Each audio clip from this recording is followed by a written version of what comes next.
Tâchez que cela va changer. Et le responsable de ce changement, c'est lui, Emmanuel Albert. Habitant lui-même Gauchenay, il s'est proposé de peindre entièrement le porche d'entrée de l'église.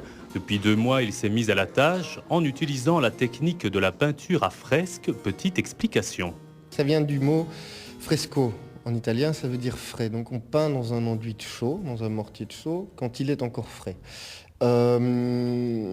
Et j'ai dû passer à la peinture à fresque parce que l'état du bâtiment était, c'était vraiment trop abîmé et trop humide pour pouvoir peindre à l'huile. Ça aurait été une perte de temps.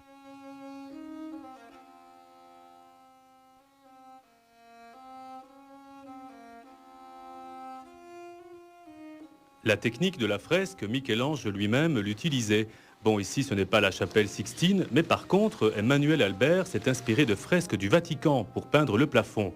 Pour les murs, les responsables de la fabrique d'église ont demandé à l'artiste d'y peindre des représentations de Saint-Géry, le patron de la paroisse. Mais on n'y est pas encore. En attendant l'intervention bénie d'un gentil mécène, Emmanuel travaille bénévolement. Et avec le retour du printemps, il sera amené à travailler sur des chantiers rémunérés. Il attaquera donc les murs lorsqu'il aura le temps. À partir du moment où je vais devoir reprendre, c'est vraiment quand j'aurai une bonne pause pour pouvoir dire bon, je travaille pendant un mur complet, donc ça va peut-être me prendre un mois et demi pour faire le mur. Inutile de faire le mur pour atteindre l'église, il suffit de gravir les marches et de vous présenter aux heures d'ouverture. Par contre, si vous voulez admirer le projet totalement fini, revenez dans un an.